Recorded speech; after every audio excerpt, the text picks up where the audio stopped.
At muli ay magandang umaga po muli sa bawat isa po sa atin. Nandiyan pa po ba kayo? Say amen. Amen. It's good to be here. Amen? Amen. There's no other place than this. Walang iba kundi yung tahanan po ng Diyos. Amen? At nakatuwa yung apat na to. Parang yung Power Ranger. Sama niyo pa si Alice Manderman.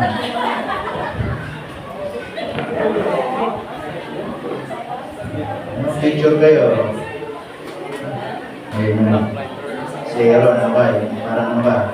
Yung picture mo, ito yung delivery ng Greenwich. Tama diba? Tapos si Bobby yung delivery boy ng Amber.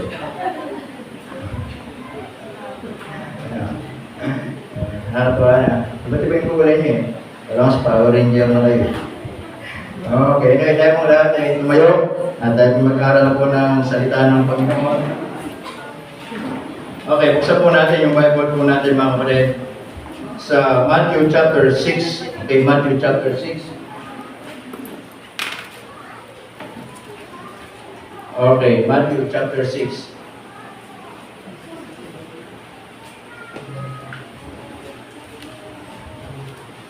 Alright, nakita niyo na po? Okay, verse 19 to 21.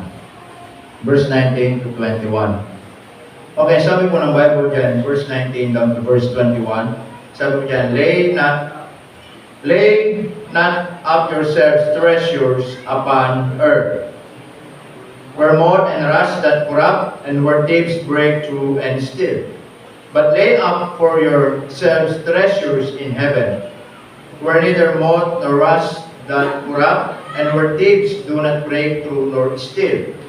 Verse 21, for where your treasure is, there will your heart be also. Tayo po muna yung mag-pray. Panginoon, salamat po na maraming umaga. Salamat po sa kalakasan. Salamat po muli sa pagkakataon na kami po makapag-aral ng mga salita. Tulungan niyo po kami bigyan ng karunungan. At ihanda niyo po ang aming mga puso, ang aming mga isipan. Ang aming pag-aaralan, Panginoon, ay makatulong po sa amin. Magkaroon lagi kami ng realization sa buhay po namin. What is the most important thing in this earth, Panginoon, while we're still alive, Panginoon.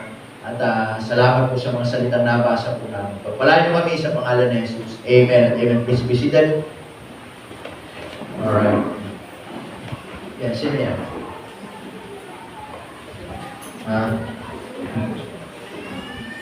Assistant ni Alice Wonderland.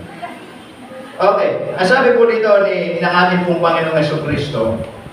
Okay, so in the book of Matthew chapter 5, chapter 6, and chapter 7, ang tawag po natin dito is Sermon on the Mount. Ang Panginoon ay nandun sa bundok at siya po ay nagtuturo sa maraming tao, hindi lang po sa mga disciples, hindi lang po sa mga alagad, kundi sa maraming tao. Okay? At in chapter 6, dito itinuturo niya verse by verse, hinati-hati niya ano yung mga bagay na dapat matutunan ng tao. Tama? In verse 1, dito tinuturo ng Panginoon, mga kapatid, in verse 1 down to verse 4, tinuturo niya is kung paano ang pagbibigay. Okay? At sabi nga niya, di ba, sa verse 6, take heed that ye do not your alms before men, to be seen of them. Otherwise, ye have no reward of your heaven, which is in heaven. So, tinuturo niya dito yung pagbibigay. Na minsan, ang tao, mahilig magbigay kapag may nakakakita. Mahilig ang taong tumulong kapag meron pumupuri. Tama? At yan ang socialize, mga kapatid, sa social media. Kaya nga marami mga vlogger, di ba? Tama po ba? Na kailangan bawat gagawin, naka-video. Kailangan bawat itutulong, naka-video. At yan ang tao. Pero dito, tinuturo ng Panginoon, sabi ng Bible diyan, mga ingat kayo na huwag magsigawa ng, sabi diyan, nakatwiran sa harap ng mga tao upang kanilang makita sa ibang paraan ay wala kayong ganti sa inyong Ama na nasa langit. Tama? Ano sabi niya sa verse 3? Tingnan sa verse 3. Okay? Ano sabi sa verse 3? But when thou doest alms, let not thy left hand know what thy right hand doeth. Amen po ka mga kapatid? Nakita niyo ang sabi sa verse 3? Datapwat pagka ikaw ay, sabi diyan ay naglilimos ay huwag malaman ng iyong kaliwang kamay o yung salitang tumutulong. Tama? Na minsan, tumulong yung kaliwa, hindi na kailangan ipaalam ng kanan. Amen mga kapatid? Because in verse 4, that thine arms may be in secret. Tama? Wala bang nakakita. Pero sabi diyan, thy Father, which seeth in secret, Himself shall reward thee openly. Amen? Wala bang nakakakita. Pero meron kang Ama na nasa langit. Tama? At siya yung, sabi doon, magre-reward. Tama? Openly. Maghahayag ng ginagawa mo. Amen po ba mga kapatid? Then in chapter 5, in verse 5, makikita po natin down to verse 15, dito tinuturo ng Panginoon, mga kapatid, teaching on giving and also teachings on prayer. Tinuturo niya, paano rin mag-pray. Tama? Ganon din lagi. Mga kapatid, even in prayer, di ba? Sabi doon, kahit wala nakakita sa iyo, okay lang, mag-pray ka lang. Merong Diyos na nasa langit na nakikita kung paano ka manalangin. Tama? Wala bang nakakakita, umiiyak ka, merong Diyos na nakikita kung ano yung iniiyak mo sa pananalangin. Amen po ba? Now in verse 19, dito tinuturo niya, mga kapatid, kung paano tayo, ang tao, mga kapatid, ay paano magkaroon ng tamang investment. Okay? The proper investment. Tama? The proper investment. Kaya sabi ng Bible in verse 19, lay not up yourselves treasures upon earth, where moth and rust that corrupt, and where thieves break through and steal.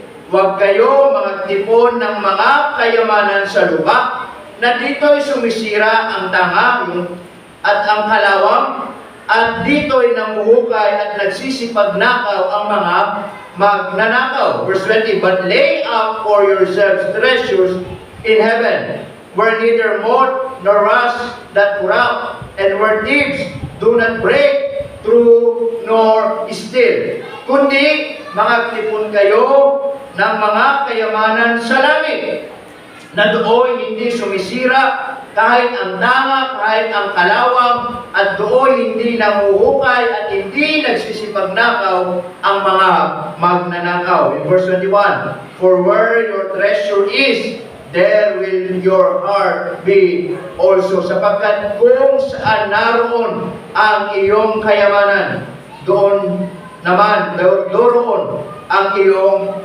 puso. So the proper investment. Now, ano pong tinuturo dito ng Panginoon? Tinuturo ng Diyos dito, mga kapatid, na ang buhay dito sa lupa, tandaan po natin, hindi lang patungkol sa atin.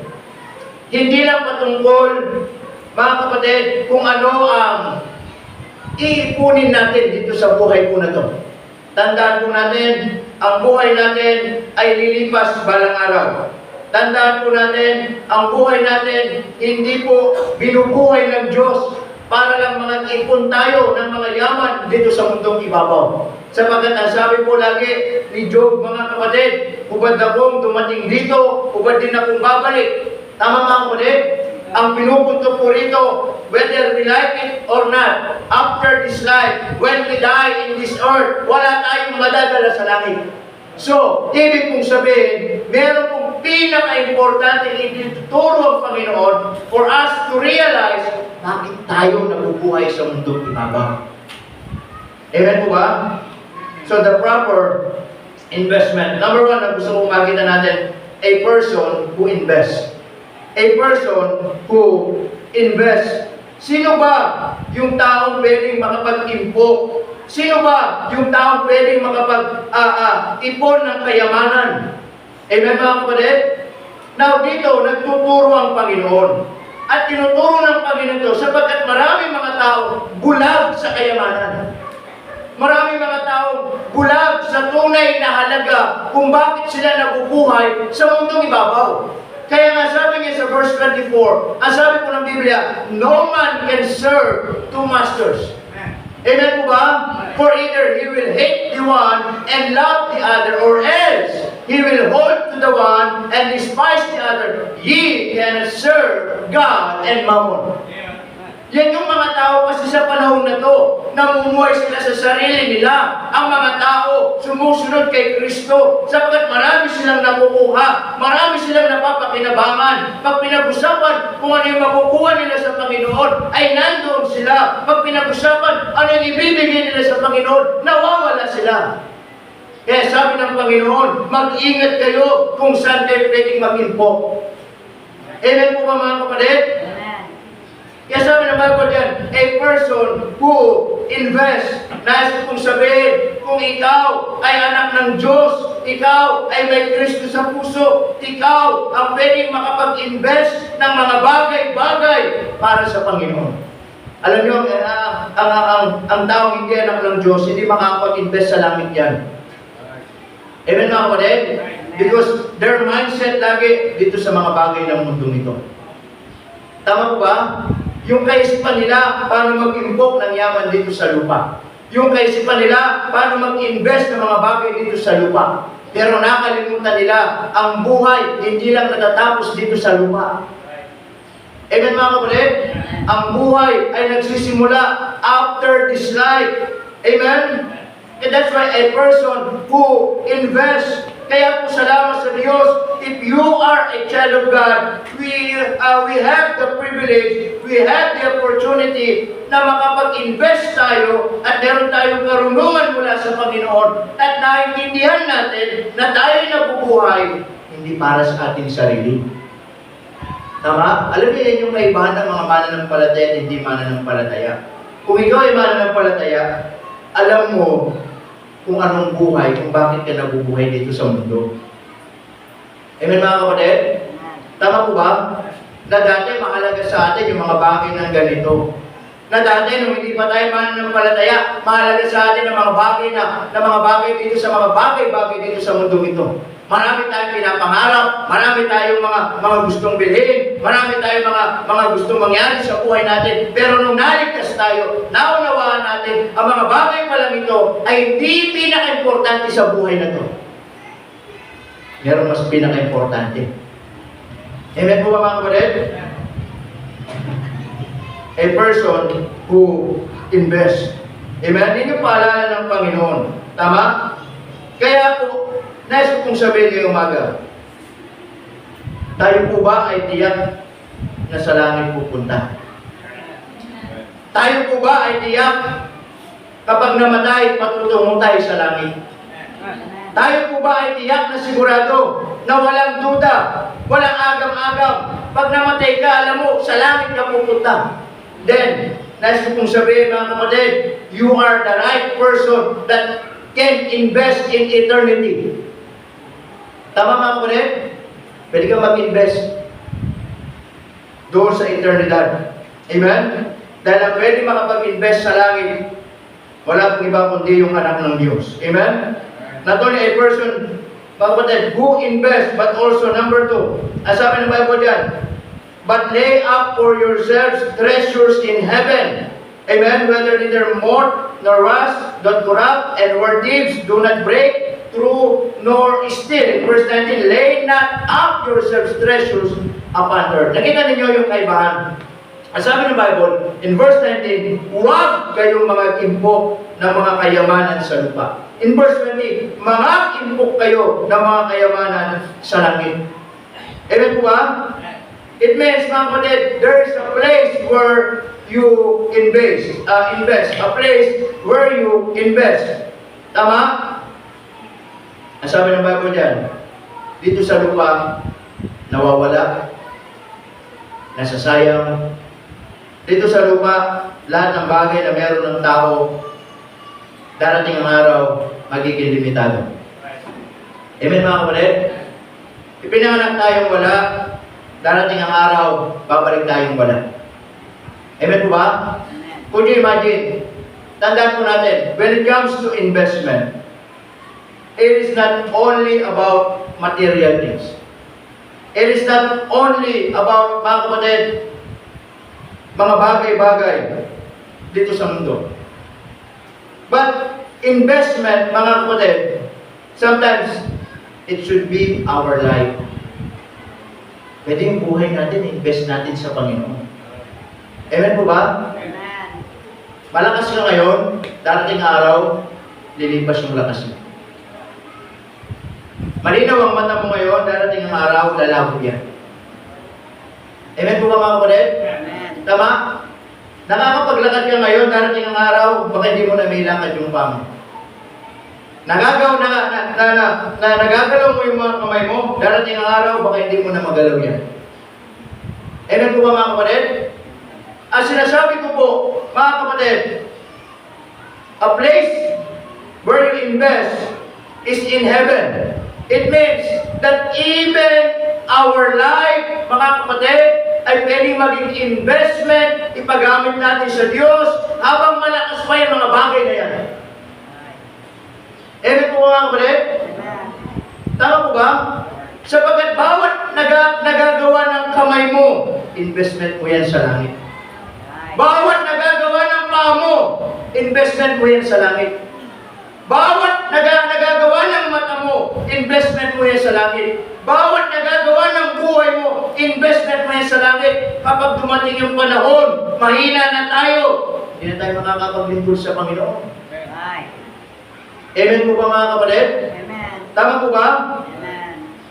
That's why investment mga kapatid, pwede natin i-invest yung buhay natin. Kaya nasabi ng Panginoon mga kapatid, pwede ka mag-invest dito sa lupa, pero darating ang araw, pansamantala lang yan. Pwede ka mag-invest sa langit, at yun ang panghabang buhay. Amen po ba mga kapatid? It is not always about money. It is not always about things. But sometimes investment, it should be our resources to God. Tama? Anong bagay na meron ka sa buhay mo na pwede mong ipaglingkod sa Panginoon? Investment mo yan sa langit. Amen po ba mga kapatid? Amen. Tama po ba? Right. Magaling ka sa ganito, ipaglingkod mo yan sa Diyos, investment mo yan sa langit. Tama? Hindi ka tinulungan ng Diyos para marating mo yung buhay na meron mo ngayon para hindi mo ipagamit sa Kanya. Hindi ka tinulungan ng Diyos para matapos mo yung pag-aaral mo na yan para hindi mo ipagamit sa Diyos kung anong meron ka. Amen po ba mga kapatid? Amen. Hindi tayo tinutulungan ng Diyos para hindi natin ipaglingkod sa Panginoon ng mga bagay na natututunan natin. Naintindihan niyo po ba?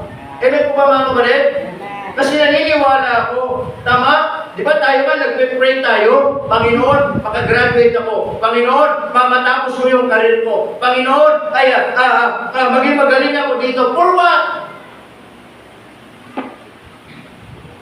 Naisipan natin yon. Panginoon, tulungan mo ako sa ganitong bagay. For what? Hindi ba dapat, Panginoon, tulungan mo ako sa ganitong bagay so that I can invest in heaven? Amen mga kapatid? Tama po ba? Kaya anumang talento mo, invest mo yan para sa langit.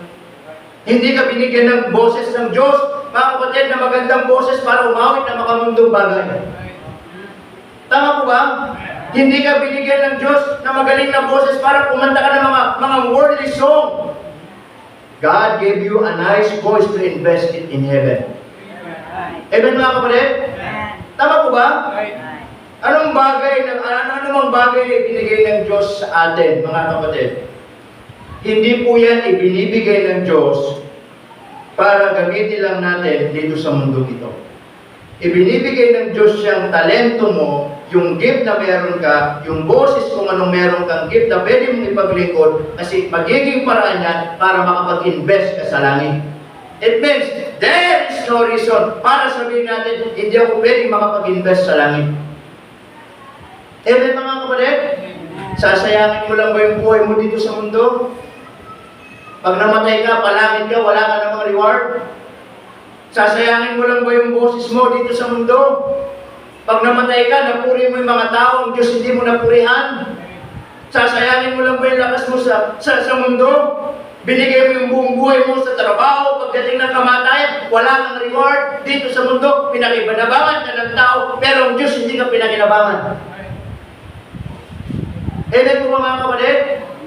Binigyan ka ng lakas ng Diyos hindi para sayangin. Binigyan ka ng Diyos ng lakas mga kapatid para ibalik natin sa Kanya. At lahat ng ginagawa natin, listen this, pwede natin investment yun sa langit. Amen. Amen mga kapatid? Amen. And I wanna tell you this, is investment is personal. Again, investment is personal.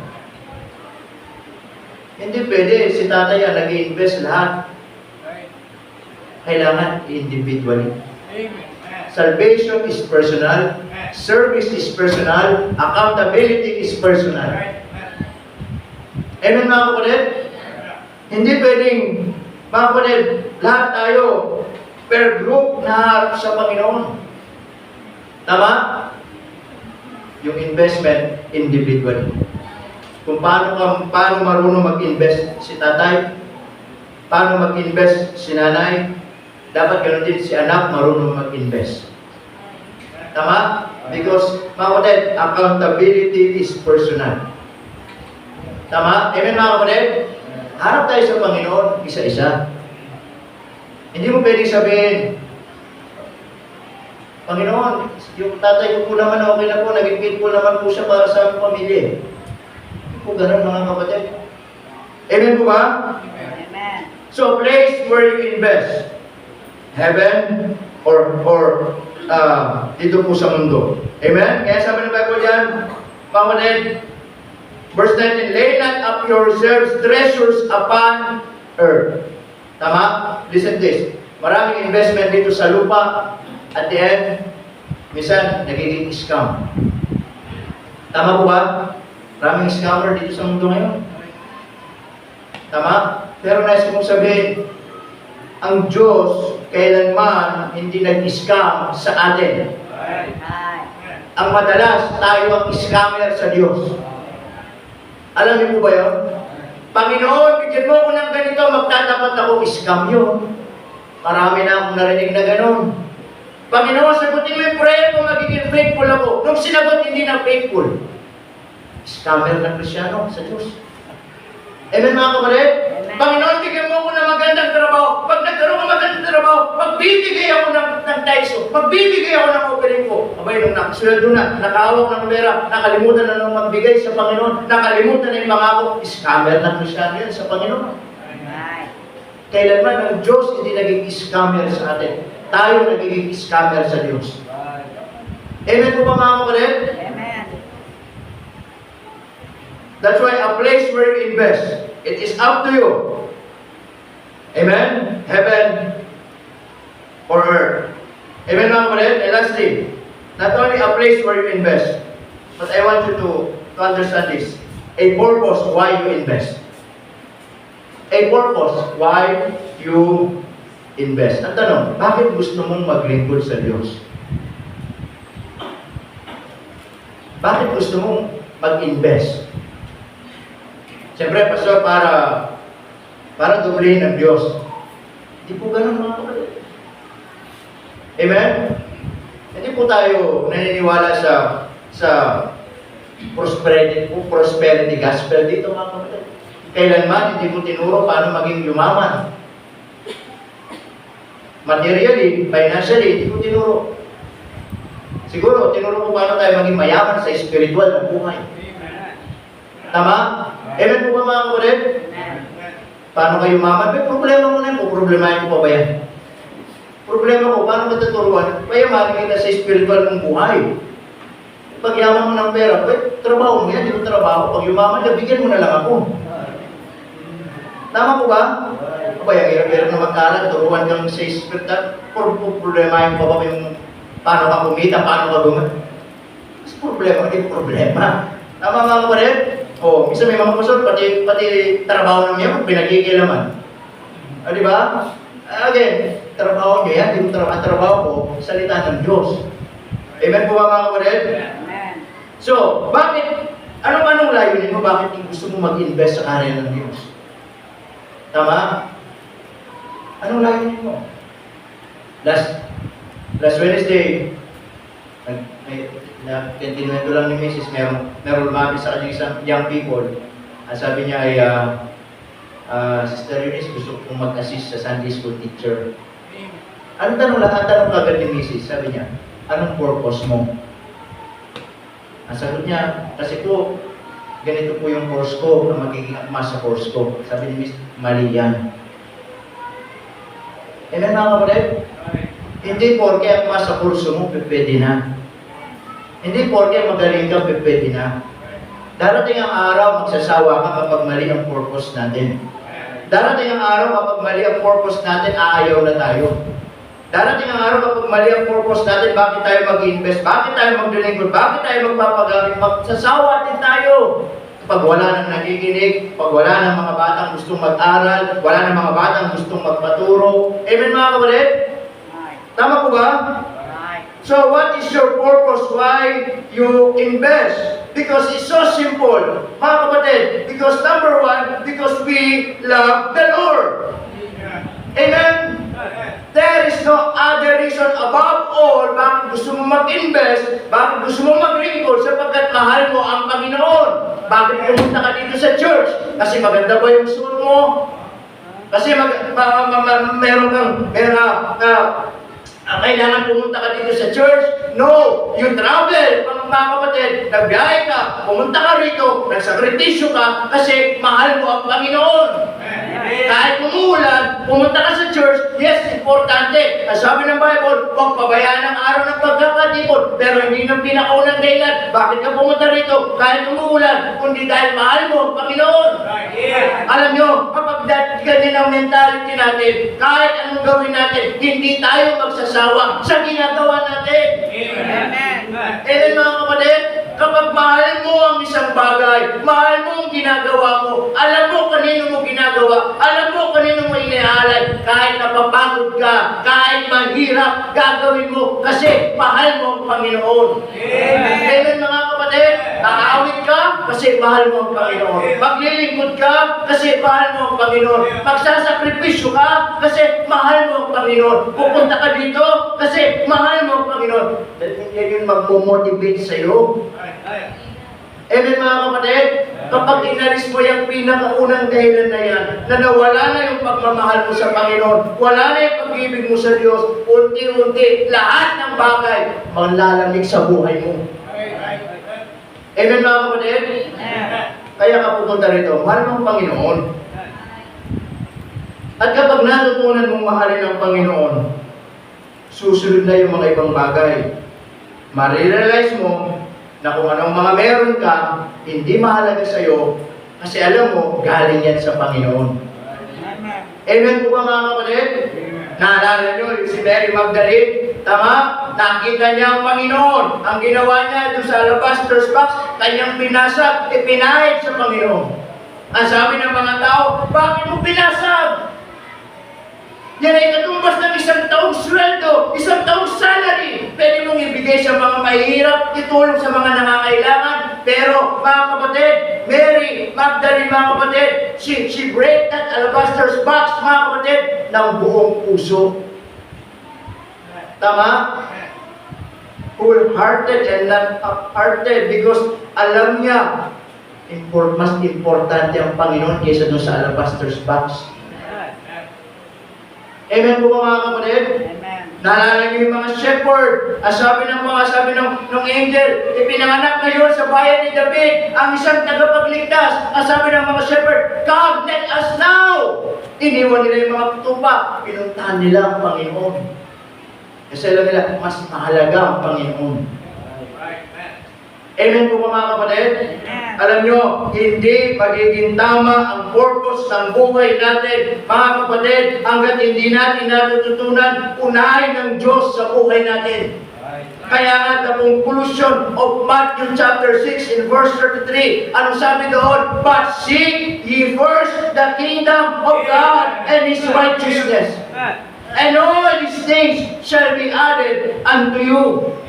Kapag hindi natin natutunan yung prinsipyo na yun, kailanman magiging mali ang purpose natin. Bakit kailangan natin mag-invest? Tama? Alam nyo, pag mali ang purpose natin, masasayang ang mga investment natin. Yes, you're serving the Lord, but mali ang purpose mo, you're just wasting your time. Amen po ba? Nasasayang natin ang mga bagay na nagagawa natin sa Panginoon kapag mali ang purpose natin, bakit tayo nag-invest para sa Panginoon. Tama po ba? Because according in the book of Corinthians, sabi ng Bible, lahat ng paglilingkod natin, lahat ng ini-invest natin paglilingkod sa Panginoon, lahat ng sakripisyo natin, lahat ng resources natin, pera, oras, talento, lakas, ano man yan. At kapag yun ay pinadaan doon sa test of fire at nasunog, ang sabi ng Bible doon, sayang. It means, gumagawa ka pala sa Panginoon out of love. Hindi totoo. Tama mga kapatid? Pero sabi ng Bible, kapag nanatili, may reward sa Panginoon. Kaya po, ang punto ko ganito, hindi ba, kung mag-invest tayo dito, ayaw naman natin ma-scam tayo. Tama po ba mga kapatid? Amen po ba? So ang punto, mga kapatid, kung mag-invest ka na lang din naman para sa Panginoon, maging totoo na sa puso mo. Tama po ba? You can give, pero pwedeng walang pag-ibig. You can sing, pero baka pwedeng hindi maging totoo sa puso mo. You can serve, pero baka dahil napipilitan ka lang. Tama mga kapatid? Nandito tayo magkakasama, baka hindi naman tayo masaya. Sayang. Amen po ba? Naintindihan niyo po ba mga kapatid? Sayang. Samantalang dapat walang sayang pagdating sa Panginoon. Right. Samantalang dapat talagang inuuna natin ang Panginoon sa buhay po natin. Amen? Amen. A purpose why you invest. Ang tanong ngayong umaga, anong dahilan mo bakit nandito ka ngayong umaga? Anong dahilan mo bakit nag-i-invest ka? Na kahit, alam mo, may sacrifice minsan, pero okay lang, masaya ka. Amen po ba mga kapatid? Na minsan kahit may mga problema, may mga pagsubok, pero okay lang kasi alam mo, masaya ka na ginagawa mo itong bagay na ito para sa Panginoon. Amen. Amen po mga kapatid? Amen. So, a purpose why you invest because you love the Lord. Amen? You love the Lord. There's no other reason na tatas ko doon, maliban, mga kapatid, na mahalin mo ang Panginoon. And secondly, ano ba mga kapatid na makikita natin? Because you are recognizing that everything na meron ka, lakas, pera, talino, ano man ang meron ka, galing sa Panginoon. Amen po ba mga kapatid? Galing sa Panginoon. Kaya yan yung tinuturo ng Panginoon sa mga taong ito. Kaya nga po sabi ng Bible yan in verse 21. Okay? In verse 21, there is a measurement. Ang sabi ng Bible dyan, for where your treasure is, there will your heart be. Ano sabi dyan? Also. Kapag, sabi ng Bible dyan, di ba? Kung saan ka nag-iimpo, nandoon yung puso mo. Kung mahalaga sa iyo ang mga bagay ng langit, nandoon yung puso mo. Kung mas mahalaga ang mga bagay dito sa lupa, nandito yung puso mo. Amen po mga kapatid? Naalala nyo? Sila? Sabi ng Panginoon, umalis kayo dyan. Sa pag-alis ninyo, huwag kayong lilingong pabalik. But because love, nandun yung puso niya sa mga bagay dito sa mundo, lumingon siya pabalik. Hindi niya maiwan. Hindi importante sa kanya mga bagay ng langit, mas importante sa kanya mga bagay ng mundo. Di ba? Ano nangyari? Naging asin. Tama po ba mga kapatid? So what is the point here mga kapatid? Binigyan tayo ng buhay ng Diyos. Hindi para mamuhay para sa ating sarili. Amen po ba? Amen. Because I believe, binigyan tayo ng buhay dito ng Diyos for us na ang buhay natin na minsan ay maging daluyan ng pagpapala. Tama po ba mga kapatid? At yung buhay na yan na magiging daluyan ng pagpapala, mga kapatid, ay yung buhay na lalong pagpapalain ng Diyos. Tama? Dahil anuman ang isipin natin, minsan lang ang buhay. Ang tanong, sino ang makikinabang sa buhay na yan? Ang mundo o ang Diyos? Amen po ba? Napaka-awkward naman ang buhay natin, pakinabangan ng mundo, tapos haharap tayo sa Diyos. Amen po ba? Kaya sabi ng Bible dyan, a person who invests, tayo pumahanap ng Diyos. Amen? Tama? Kaya salamat po sa Diyos, naligtas tayo. Kasi nung hindi pa tayo naligtas, kahit ano palang gawin natin, hindi tayo makakapag-invest sa langit. Kahit palang anong gawin natin pagod, anong gawin natin sakripisyo, anong gawin natin hirap, hanggang dito lang pala. Wala tayong ma-treasure doon sa langit. Kasi hindi pa tayo alam ng Diyos. Pero nung tayo naging anak ng Diyos, nagkakaroon na ng saysay ang mga ginagawa natin. Nagkakaroon na ng halaga, nagkakaroon na ng buhay ang bawat pagpapagal natin. Amen mga kapatid? A place where you invest. Again, sa langit o dito sa lupa. Na kahit ngayon anak ka na ng Diyos, ikaw pa rin naman ang pipili. Gusto mong enjoy pa rin yung buhay mo dito sa lupa. I-invest pa rin lahat ng mga bagay na meron dito sa lupa. Maging mahalaga pa rin ang mga bagay dito sa lupa. Nasa sa'yo pa din yan kahit anak ka na ng Diyos. Pero tandaan mo, yayaman ka man dito sa lupa. Wala kang invest doon sa langit. Sayang lang ang buhay mo dito sa lupa. Amen po ba mga kapatid? Ay purpose why you invest. Anong purpose mo? Bakit gusto mo mag-invest? Anong purpose mo? Sana mahal mo ang Panginoon. Amen? Sa kabila ng niligtas ka, sa kabila ng binago ka niya, sa kabila ng inayos ang buhay mo, sa kabila ng narating mo kung anong meron ka ngayon, na lahat ng mga bagay naman talaga na yan, hindi natin deserve pero binibigay ng Diyos. Amen mga kapatid? Sana mag-motivate siya na lalo maging tama yung purpose natin, lalo natin mahalin ang Panginoon. Kung bakit tayo kailangan magbalik loob sa Panginoon, ibigay yung buhay natin, ipagamit kung ano meron tayo, kasi mahal natin ang Panginoon. Para balang araw, dumating man yung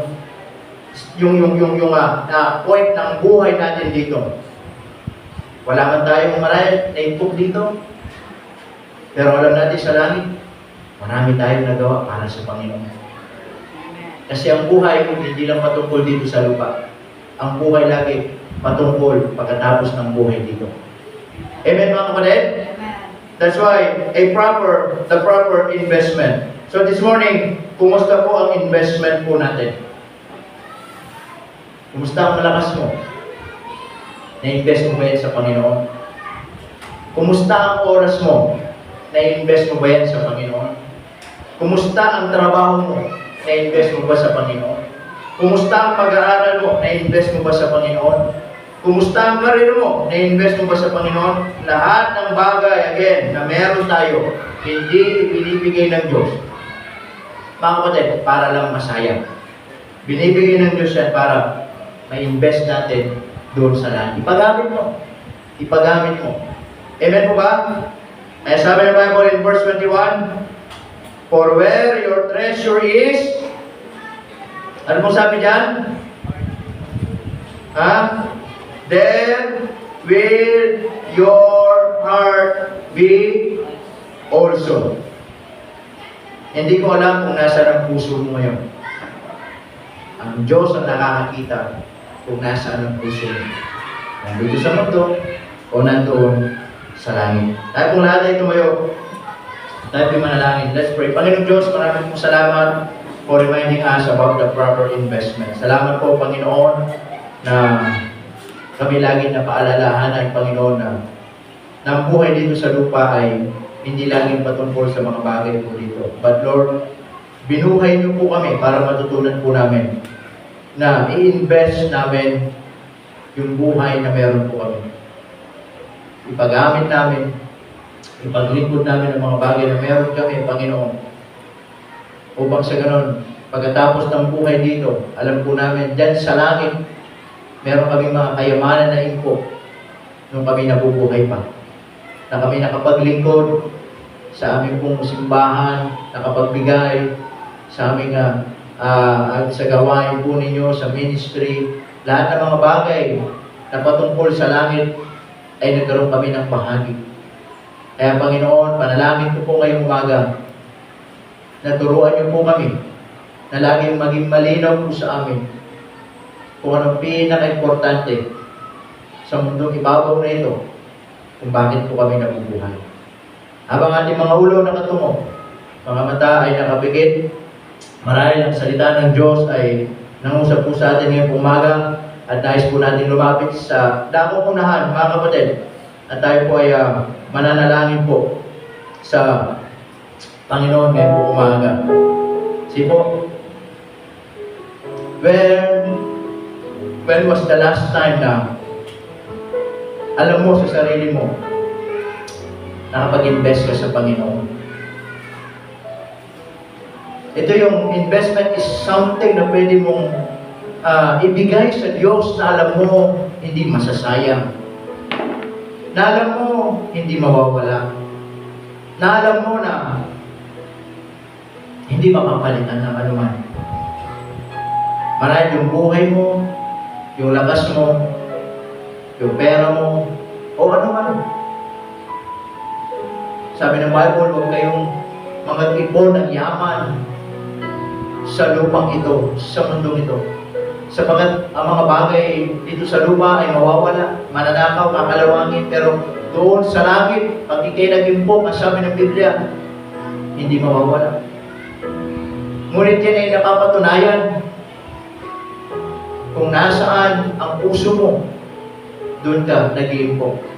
Kaya ngayong umaga, kung ang Diyos ay titingin sa puso mo ngayong umaga, anong makikita niyang investment sa iyo? Anong makikita niyang puso na meron ka? Ikaw ba ay nag-invest para sa langit? O nag-invest para lang dito sa lupa? Sana makita ng Diyos ng investment mo ay para sa langit. Kaya kung yan ang panalangin mo ngayong umaga, you may come. You can commit your life once again to the Lord this morning. Pwede kang mag-commit sa Panginoon, manalangin sa Diyos ngayong umaga. Sige po.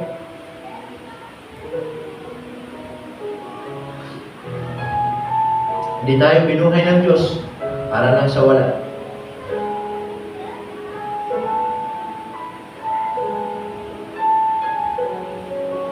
The greatest investment is in the ministry. Sana anong bagay na meron ka, matutunan mo invest para sa Panginoon. Ipaglingkod sa Panginoon. Kasi yung mga bagay na hindi naman natin madadala. Magpasalamat nga tayo, pinaparanas ng Diyos sa mga bagay na yan sa buhay natin. Upang sa gano'n, lalo natin mahalin ang Panginoon. Binigyan ka ng trabaho, hindi para lalo lumayo. Lalo mong mahalin ang Panginoon.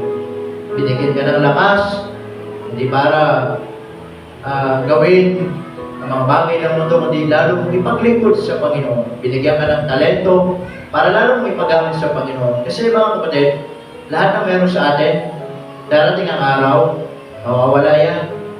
Lilipas. Dati, malakas ka, hihina. Mawawala. Pero nung panahon na malakas pa tayo at ay mapagamit natin ang mga bagay para sa Panginoon, kahit hina ang buhay natin dito, hindi na sayang. Kasi alam natin, in-invest natin doon sa langit. Panginoon, marami pong salamat sa umaga ito. Salamat po sa paaralan. Salamat po sa mga salita ninyo. Lagi nyo kaming tulungan, Panginoon, na laging maging mahalaga po sa amin ang mag-invest sa mga bagay dyan po sa piling ninyo, Panginoon, habang kami nabubuhay. Dahil po namin, Panginoon, after this life, ay lalo namin mapapakinabangan at i-enjoy mga bagay na in-invest po namin dyan sa piling po ninyo. Salamat po na marami. Pagpalain po kami sa pangalan ni Jesus. Amen and amen. Right, please be seated.